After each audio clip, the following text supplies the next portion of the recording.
Bonjour à tous, soyez bénis encore ce matin.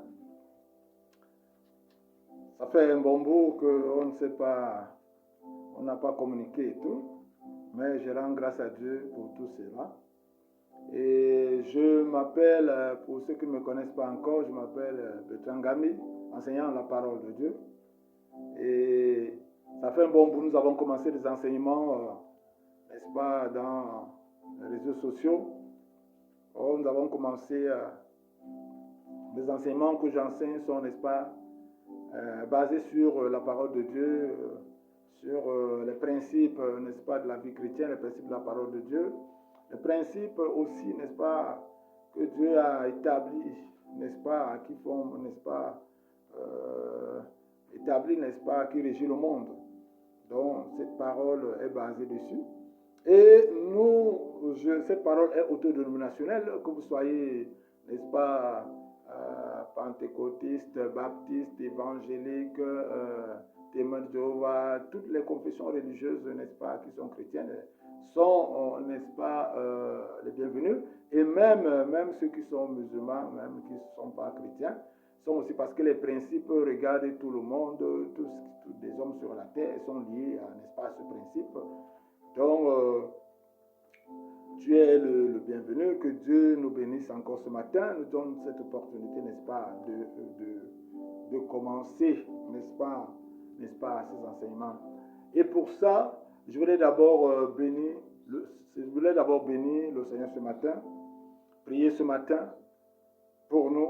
Seigneur, merci pour ta grâce, merci pour ta bonté, merci pour ta miséricorde, merci pour ta faveur, pour cette opportunité que tu nous donnes encore d'être en communion avec nos frères et nos sœurs qui sont partout dans le monde. Seigneur, merci parce que nous sommes bénis en toi. Merci parce que tu nous as délivrés du péché et de la mort. Merci parce que nous sommes un peuple élu, un peuple, n'est-ce pas, consacré à toi, sur qui ton nom est invoqué. Je te bénis, Seigneur, parce que nous sommes un peuple, n'est-ce pas, que tu as décidé, Seigneur, de changer, n'est-ce pas, de donner, n'est-ce pas, ta lumière, n'est-ce pas, de faire voir ta gloire, ta puissance. Merci, Seigneur, pour ta grâce que tu nous as accordée, Seigneur. Que ton nom soit béni, que ton nom soit glorifié. Merci de nous donner la compréhension pour écouter ceci. Merci, Seigneur, de nous donner la grâce d'être attachés à ta parole, d'être délivrés de l'ignorance dans le nom de Jésus-Christ. Amen. Alors, comme je disais au départ, nous avons commencé une série d'enseignements dont les principes, nous avons commencé par les principes, n'est-ce pas, la soumission qui nous amène à l'obéissance. Nous avons vu ce que c'est la soumission. J'espère que vous avez appris la leçon. La soumission qui est un bon, n'est-ce pas, qui est lié à la société. Et nous ne pouvons ne pas, n'est-ce pas, appliquer ce principe dans notre vie. Ce n'est pas possible. Dans nos maisons, nous avons besoin d'être soumis. Dans n'est-ce pas, là où nous travaillons, nous avons besoin de ce principe. Là où, partout où nous sommes, la société fonctionne. Parce que s'il n'y a pas les gens qui se soumettent, la société ne pourra pas marcher normalement, convenablement comme il le faut. La maison, que ce soit le foyer, la femme doit être soumise, n'est-ce pas, à son époux. Les enfants doivent être soumis, n'est-ce pas, à leurs parents. N'est-ce pas, les employés doivent être soumis, n'est-ce pas, aux employeurs. N'est-ce pas, les fonctionnaires doivent être soumis à l'État. Et c'est comme ça, dans les entreprises, nous avons besoin de ce principe de soumission pour que ça soit la société, l'entreprise, n'importe où, que ça puisse marcher. S'il n'y a personne qui se soumet, c'est une société qui ne marche pas, qui n'est pas en bonne santé. Donc, ce principe est hyper important et j'espère que vous avez appris la leçon et que ça a créé quelque chose en vous. Est-ce que vous avez quand même eu un témoignage? Après, nous avons vu le principe, n'est-ce pas, de paix. La paix qui est liée aussi, n'est-ce pas, à la société et qui, n'est-ce pas, l'homme vit dans un environnement de paix. Dieu a créé l'homme et Dieu a mis l'homme dans cet environnement pour que l'homme puisse vivre, n'est-ce pas, convenablement sur la terre dans les bonnes conditions. Et nous avons vu que la paix est comme, c'est-à-dire si on enlève la paix à l'homme, c'est comme on enlevait le poisson dans l'eau, c'est-à-dire l'environnement du poisson, que ce soit à l'aise, c'est dans l'eau. C'est pareil comme l'environnement où l'homme peut se sentir à l'aise, évoluer, se développer, s'enrichir, c'est dans un climat de paix. Alors, s'il n'y a pas ce climat de paix, il y aura, n'est-ce pas, des dysfonctionnements et l'homme ne pourra pas évoluer, la société ne pourra pas évoluer. C'est pour cela que quand il n'y a pas la paix, il y a la mort, il y a le désordre, il y a la confusion, il y a tout genre de choses qui s'installent et qui vont empêcher l'évolution, n'est-ce pas, que ce soit d'une maison, que ce soit, n'est-ce pas, la société, et ça ne pourra pas marcher. Donc la paix est importante, très très très important. La paix déjà dans notre maison, nous devons être en paix dans la maison, le foyer doit être en paix, une société a besoin de paix. Pour, n'est-ce pas, une société, c'est un investissement. S'il n'y a pas la paix, l'investissement qu'on a fait, on ne pourra pas, n'est-ce pas, revenir dans notre investissement. Donc, nous avons besoin de paix pour que l'argent là puisse se reproduire et que nous puissions entrer dans le bénéfice.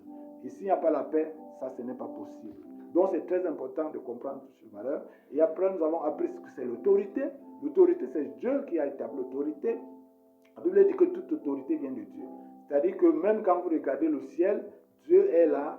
Et ensuite vient, n'est-ce pas, tous ceux qui sont en bas. Et c'est comme cette autorité, cette façon aussi que Dieu a établi dans le monde. Dans tous les pays, il y a un président. Après, il y a, n'est-ce pas, les autorités jusqu'au chef du village et jusqu'à nos maisons même. Parce que toi, en tant que père, tu as une autorité dans ta maison. Toi, en tant que mère, tu as une autorité.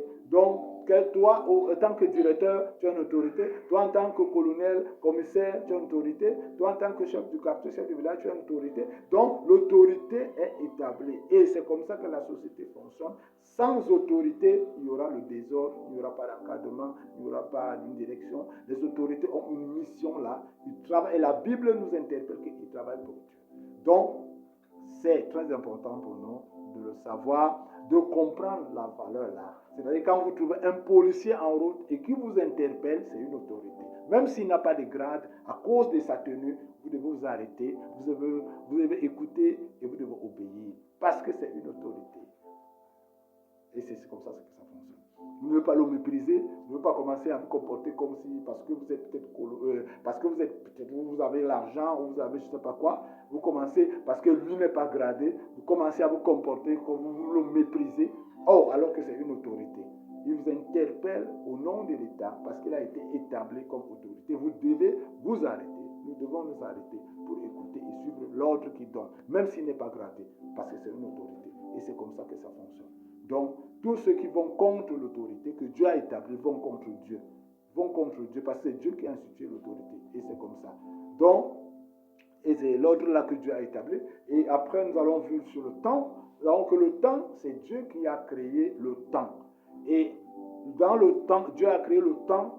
Et pour que les événements, qu'il n'y ait pas le désordre dans l'accomplissement des événements que Dieu a établis, n'est-ce pas, sur la terre, pour que chaque chose vienne à son temps et pas aussi à son temps. Nous avons pris l'exemple, n'est-ce pas, de la Bible qui a une partie. À l'Ancien Testament, et il y a le Nouveau Testament. Nous avons pris, par exemple, l'Ancien Testament, n'est-ce pas, c'était à un temps bien établi que Dieu fonctionnait comme ça.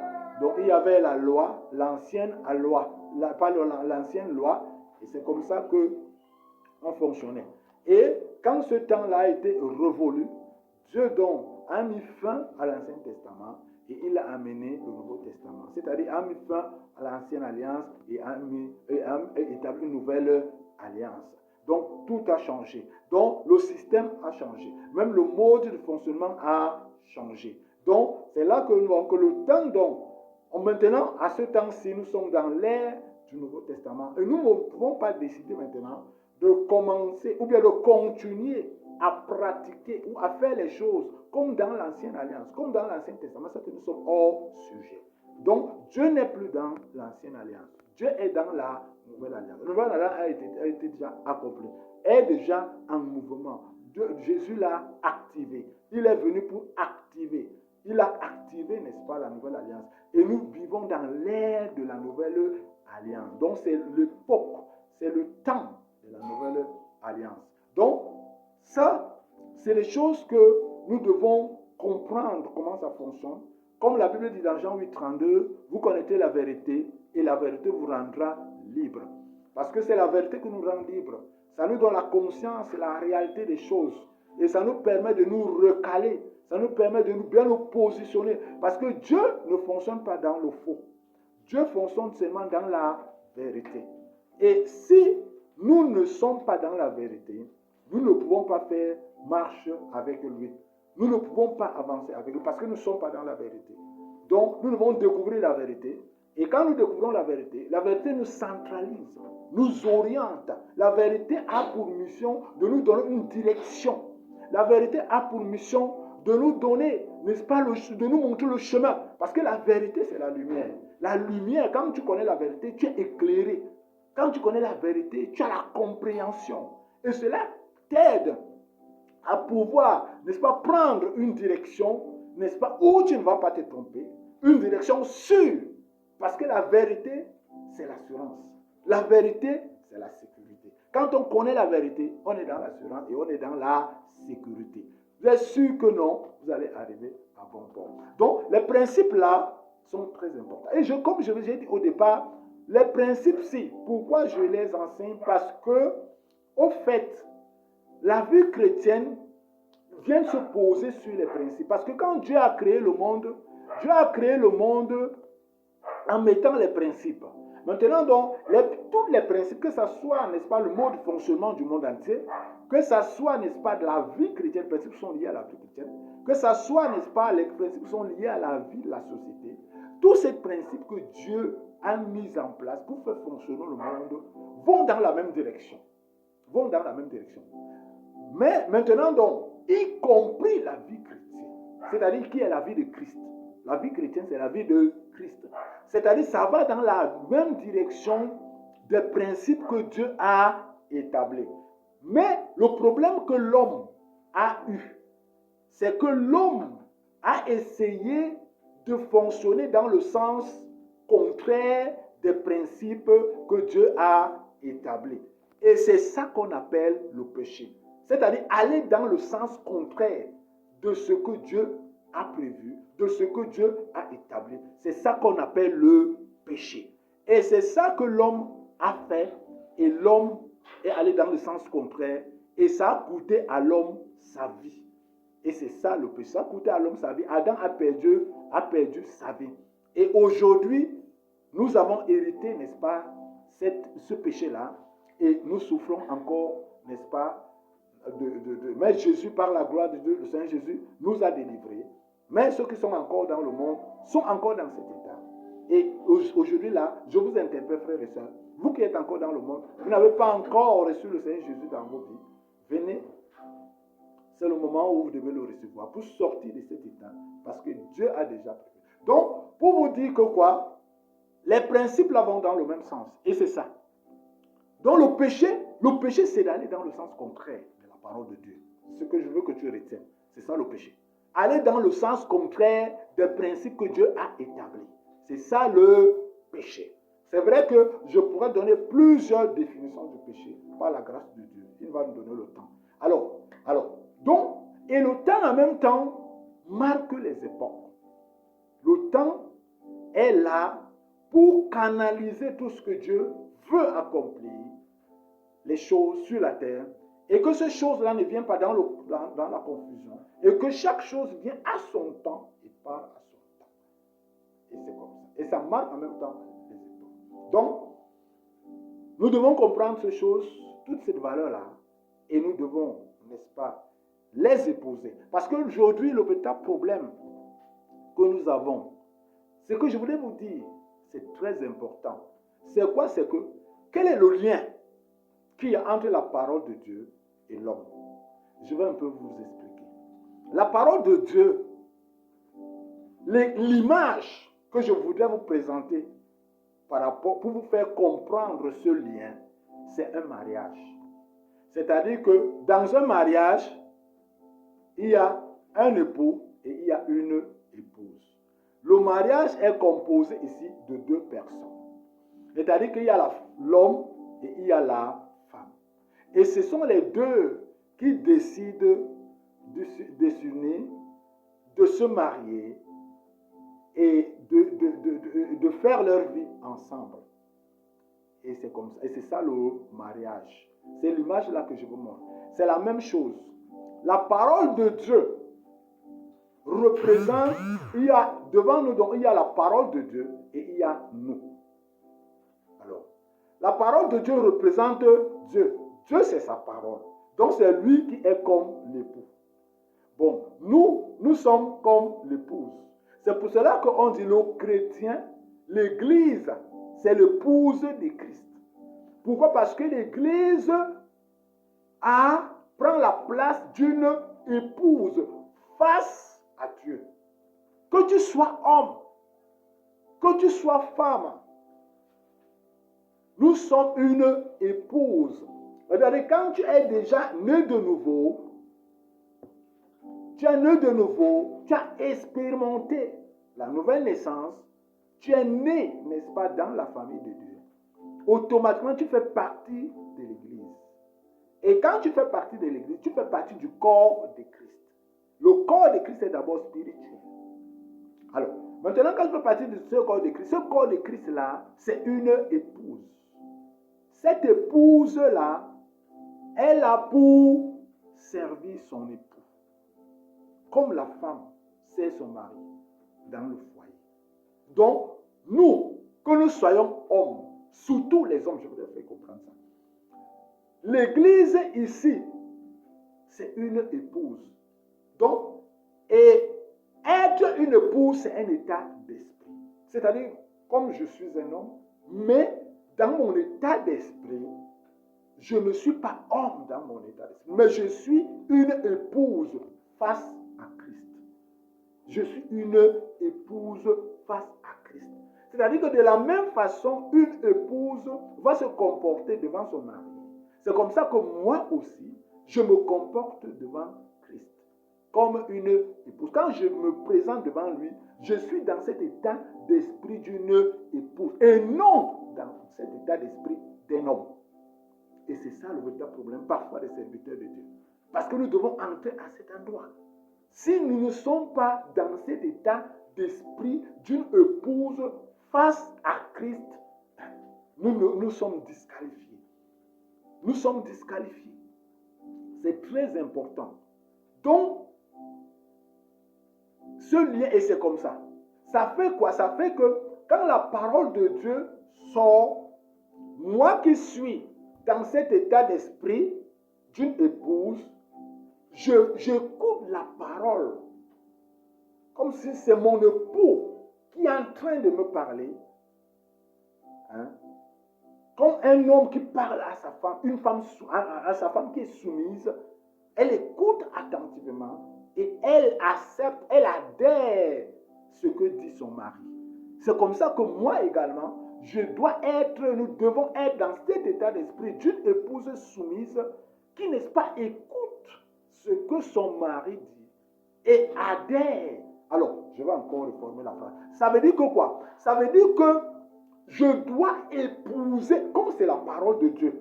Donc, je dois épouser cette parole de Dieu. Comme une femme, comme un homme épouse une femme. C'est comme ça que je dois épouser la parole. Parce que cette parole, c'est Dieu. C'est elle qui est Dieu. Alors, Dieu, c'est l'époux, c'est mon époux. La parole, c'est Christ. Tout a été créé par elle. Jean chapitre 1, à partir du verset 1. Au commencement était la parole était Dieu, la parole était Dieu.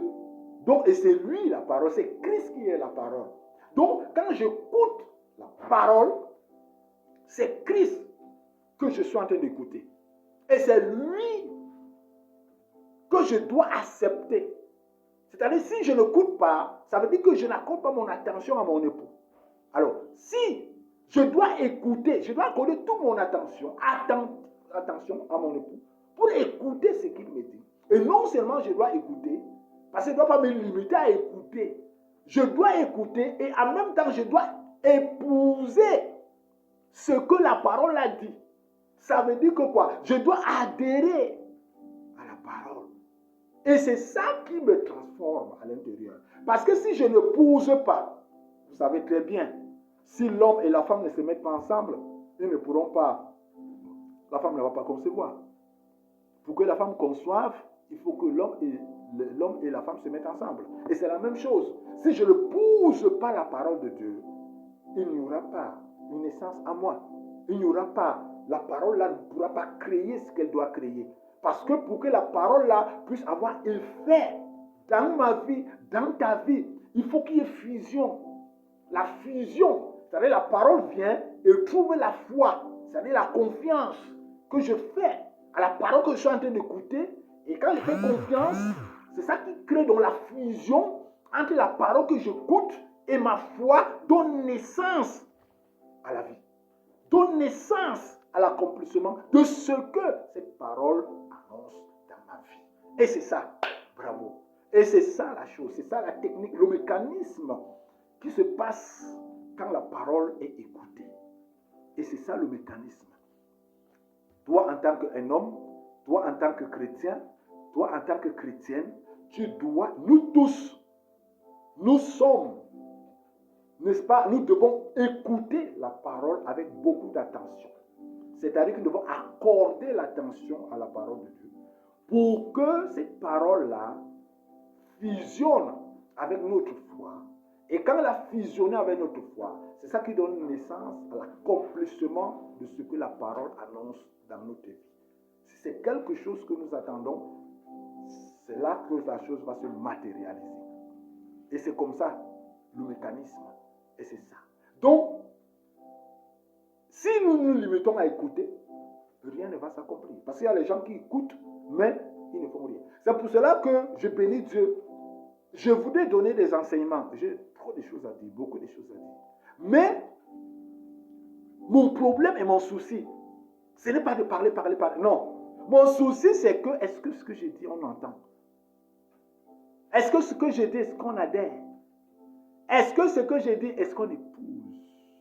Parce que si vous avez épousé, si vous avez entendu et que vous avez épousé, certainement il y a un témoignage, il y a une naissance, il y a quelque chose qui se déclenche. Et c'est ça l'objectif que je recherche. Ce n'est pas à force d'écouter. Il y a beaucoup de gens qui écoutent dans les églises, mais ça ne change pas. Et ce n'est pas ça qui est important. Les gens qui sont là, l'auditoire qui sont... Non, pas ça qui est important. Mais la personne là qui entend et qui épouse, c'est-à-dire qui adhère, qui épouse, parce que l'objectif ici, comme je vous avais dit au commencement, le Seigneur m'a dit, ce temps-ci, comment il veut évoluer. C'est bon. Les gens, les serviteurs de Dieu ont évolué avec lui, avec révélation. C'est-à-dire que quelqu'un a la révélation du Seigneur, il commence à enseigner, il bâtit son ministère dans la révélation.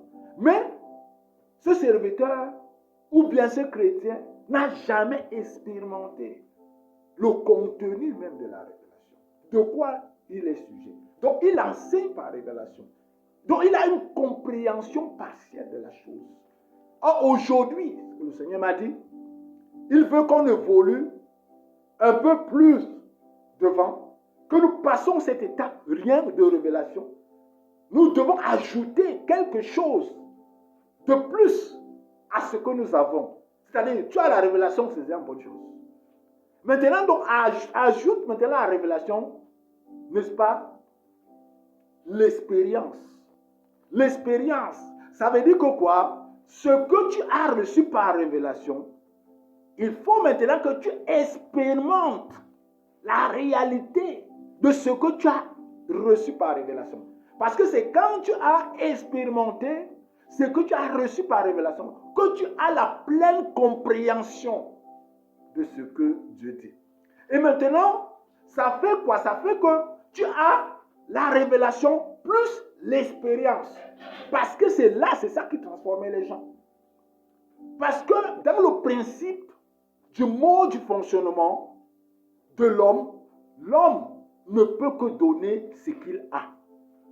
Si moi, je n'ai que la révélation, alors je ne vais que donner la révélation à tous ceux qui m'écoutent. Je ne pourrais pas les donner autre chose. Si j'ai la théologie, je ne pourrais que les donner la théologie. Si je n'ai que la connaissance simple, je vais les donner la connaissance simple. Donc je ne peux que donner ce que j'ai. Or, Dieu veut qu'il y ait les transformations à l'église. C'est pour cela que l'église est comme ça. Parce que plusieurs serviteurs n'ont pas expérimenté ce qu'ils disent. Or, le secret, c'est qu'il faut expérimenter la parole. Parce que si tu n'as pas expérimenté la parole, Paul dit même que tu es un enfant. Oui. Parce que tu ne pourras que donner ce que tu as. Si j'ai expérimenté, je peux vous communiquer maintenant l'expérience. Comme ce que je suis en train de vous dire. Les paroles que j'enseigne, j'expérimente. Alors, ça fait que je peux vous transmettre.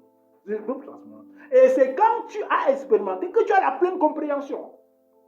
Parce que quand j'enseigne la parole, je sais de quoi il s'agit. Ce n'est pas quelque chose que j'ai appris ou j'ai lu juste. Non. Et je n'ai pas besoin de beaucoup fouiller la Bible pour comprendre la parole. Non. Je n'ai pas besoin. Non, je n'ai pas besoin. Pourquoi? Parce que l'esprit qui est là, me donne la compréhension pleinement pendant que je vis la réalité de la chose. Et je la comprends très bien. Ce qui fait que je peux vous enseigner la chose de plusieurs façons et de plusieurs manières. Prends n'importe quel exemple.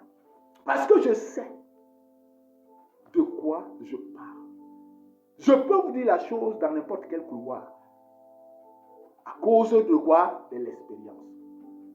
Vous savez, on a longtemps pensé que la vie chrétienne se limite à l'église. Non. La vie chrétienne, ce n'est pas juste aller à l'église.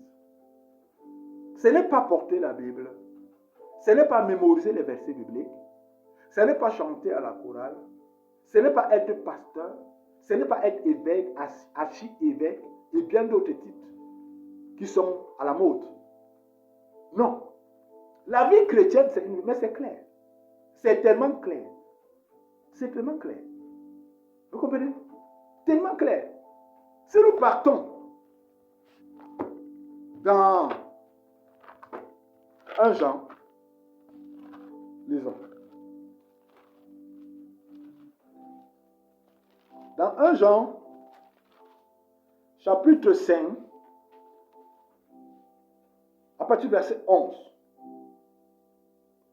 quelque chose de très important. 1 Jean 5, 11 à 13. Je lis. Et voici le témoignage. C'est que Dieu vous a donné la vie éternelle et que cette vie est dans son Fils. Celui qui a le Fils a la vie. Celui qui n'a pas le Fils de Dieu n'a pas la vie. Je vous ai écrit ces choses afin que vous sachiez que vous avez la vie éternelle, vous qui croyez au nom du Fils de Dieu. La vie chrétienne, c'est une vie. C'est une vie que Dieu nous a amenée. Donc, ce n'est pas le fait d'aller à l'église. Ce n'est pas le fait d'être pasteur, docteur, je ne sais pas quoi. Ce n'est pas ça la vie chrétienne. Ça, c'est un rôle. Ça, c'est un don. Que, n'est-ce pas, tu assumes que Dieu t'a donné, que Dieu t'a légué, que Dieu t'a appelé pour, n'est-ce pas, donner ta quote-part dans le royaume de Dieu, dans l'église. Mais ce n'est pas ça la vie chrétienne. La vie chrétienne, c'est ce que tu vis au quotidien. Et comme la Bible nous dit, celui qui n'a pas le Fils, dans le verset 12, pardon, dans le verset 12, celui qui a le Fils a la vie. Celui qui n'a pas le Fils de Dieu n'a pas de vie. Dieu nous envoie la vie éternelle. Mais cette vie éternelle est dans son Fils, Jésus. Alors, celui qui n'a pas le Fils de Dieu, Jésus, n'a pas la vie éternelle. C'est clair. Celui qui a le Fils de Dieu, en lui, Jésus, a la vie éternelle. Donc, Dieu n'est pas venu pour améliorer notre vie. À titre de rappel, tu as ta vie, comme j'avais mon ancienne vie. Vous comprenez? Comme vous avez encore, ou bien vous avez perdu votre ancienne vie comme moi. Mais, Dieu nous a envoyé une vie. Pourquoi? Parce que l'homme, comme nous avons au départ, l'homme était tombé dans une carence de vie. Adam avait péché. Et il a perdu sa vie. Il a perdu la vie.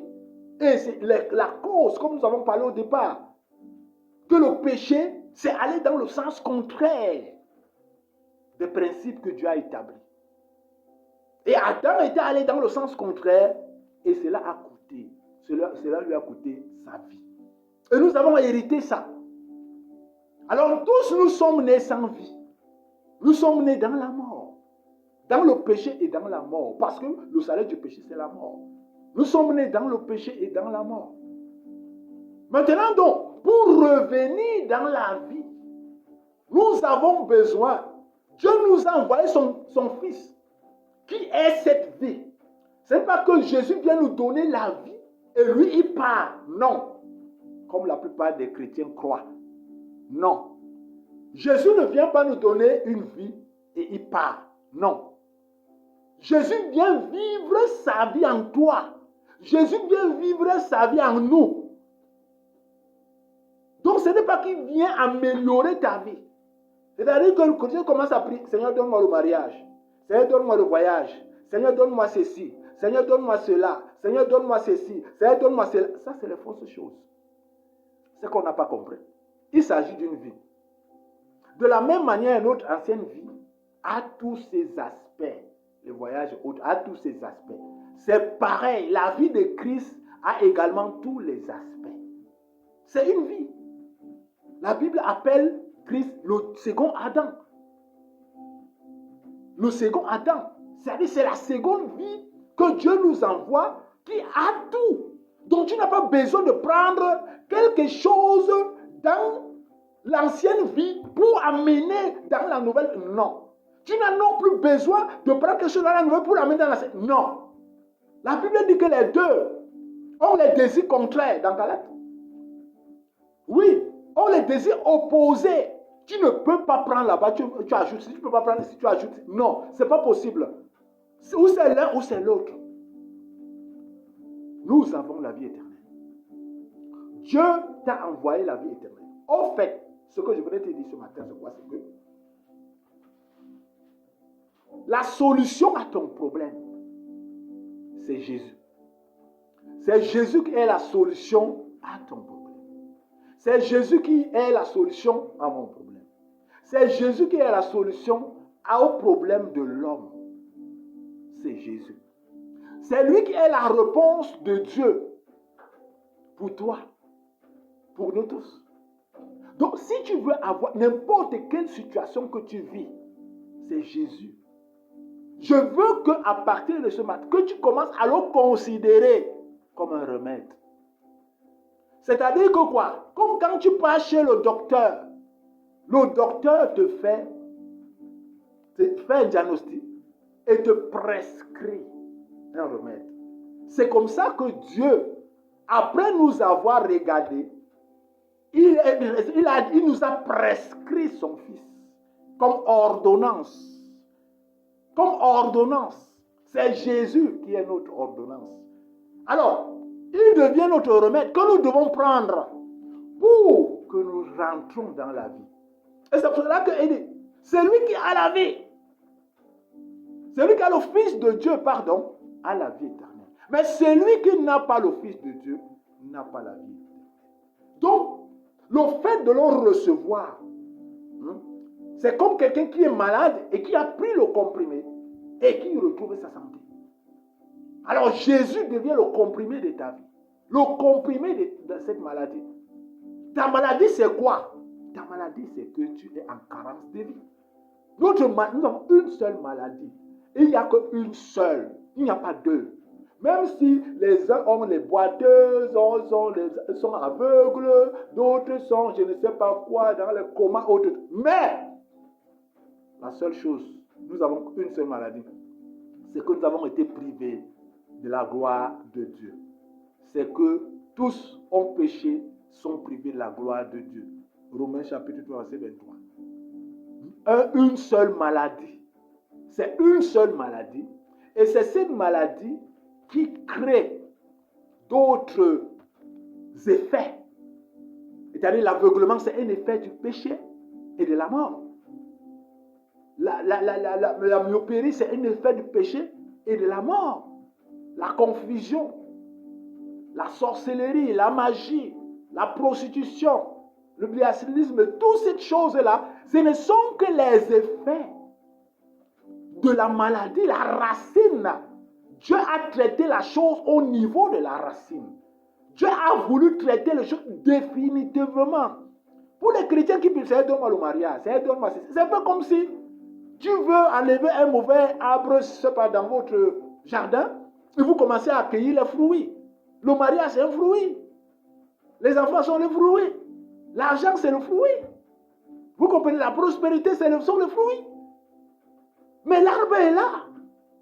Donc, si même tu enlèves juste les fruits, mais tu n'as pas résolu le problème. Dès que tu vas enlever les fruits, mais la prochaine saison, l'arbre va encore reproduire. Donc, on ne doit pas prier Dieu, Seigneur, donne-moi ceci, donne-moi ça. Non! Prie Dieu, Seigneur, donne-moi ta vie. Un mauvais arbre porte les mauvais fruits. Un bon arbre porte les bons fruits. Donc, si ta vie est là, c'est une mauvaise vie, une vie adamique, la vie du péché et de la mort ne peut que produire la mort. Parce que c'est un principe. C'est un principe. Le principe de multiplication, de reproduction, de multiplication. Et c'est comme ça. Chaque arbre produit selon son espèce. Vous comprenez? Et l'homme ne peut que produire selon son espèce. L'homme ne peut que produire selon son espèce. Donc le problème ici, c'est la vie. Dieu a traité la chose à la racine. Il nous a envoyé une nouvelle vie. Et la vie là est dans son Fils. Maintenant, pour avoir la vie là, c'est son Fils que nous devons recevoir en nous. Pour vivre la vie là, c'est son Fils qui doit vivre sa vie au travers de nous. Et c'est ça qui va nous permettre maintenant de produire des bonnes œuvres. C'est ça qui va nous permettre, parce que l'arbre a changé. C'est ça qui va nous faire maintenant qu'on commence à produire la paix. C'est ça qui va faire maintenant qu'on commence à produire l'amour. Et ça va maintenant qu'on commence à produire la joie. On commence à produire la prospérité. On commence à produire, n'est-ce pas, la croissance. Toutes les bonnes choses là. Parce que l'arbre à l'intérieur de nous a changé. Ce n'est plus l'arbre adamique. Ce n'est plus l'arbre qui est planté dans le péché et dans la mort. C'est l'intérieur qui doit changer pour que l'extérieur profite du changement de l'intérieur. Pour que l'extérieur soit éclairé par l'intérieur. Notre problème, c'est à l'intérieur. Ce n'est pas à l'extérieur. La vie éternelle. C'est ça la solution. Le remède. Le remède, c'est Christ. Ton remède, c'est... Même si tu as n'importe quel problème, c'est la vie. C'est la vie, c'est une carence de vie. Même si tu as n'importe quel problème, tu n'as pas d'argent, c'est la vie qui te manque. Oui, c'est sa vie qui manque. Tu es aveugle, c'est la vie qui manque. C'est la vie. C'est lui qui porte. Et écoutez-moi quelque chose de encore très important. Vous savez, Jésus a accompli les choses à la croix. Et c'est resté d'une manière prophétique. Mais, il faut que tout ce qu'il a accompli sur la croix devienne une réalité pour toi. Il faut que tu entres en possession de quoi tu as le droit en tant que fils de Dieu. Vous savez, chaque enfant de Dieu a un héritage. Vous comprenez? Mais il faut que l'œuvre de la croix de Jésus puisse s'accomplir dans ta vie. Et pour que l'œuvre de la croix vienne s'accomplir dans ta vie, il faut épouser Christ. Il faut devenir son épouse. J'ai bien dit que tu sois un homme. Tu dois être dans un état d'esprit d'une épouse. Un homme, il n'y a pas, deux hommes ne peuvent pas, Jésus n'épouse pas des hommes, des femmes. Mais c'est un état d'esprit. Moi, en tant qu'un homme, je suis dans cet état d'esprit. Sinon, si je suis un homme, je ne pourrais pas recevoir d'ordre de lui. Mais je suis dans un état d'esprit, de femme, en tant qu'une épouse. Et là, je suis soumise. Et je vais encore plus vous enseigner en profondeur par rapport, n'est-ce pas, à l'église. À l'attitude de l'église. Amen. Donc, la vie éternelle, c'est ça le problème. Comme nous dit dans le verset 13 ici, je vous ai écrit ces choses afin que vous sachiez que vous avez la vie éternelle. Vous qui croyez au nom du Fils de Dieu, vous avez la vie éternelle. Vous avez la vie éternelle. Tu as la vie éternelle. Mais, il faut entrer en possession de la vie éternelle. Et pour entrer en possession de la vie éternelle, il faut épouser Christ. Et pour épouser Christ, il faut déjà le recevoir dans ta vie, comme ton Seigneur et ton Sauveur personnel. Et je vous ai décrit comment ça se passe. Quand tu le reçois, il faut que tu entres dans cet état d'esprit d'une épouse. Parce que les hommes restent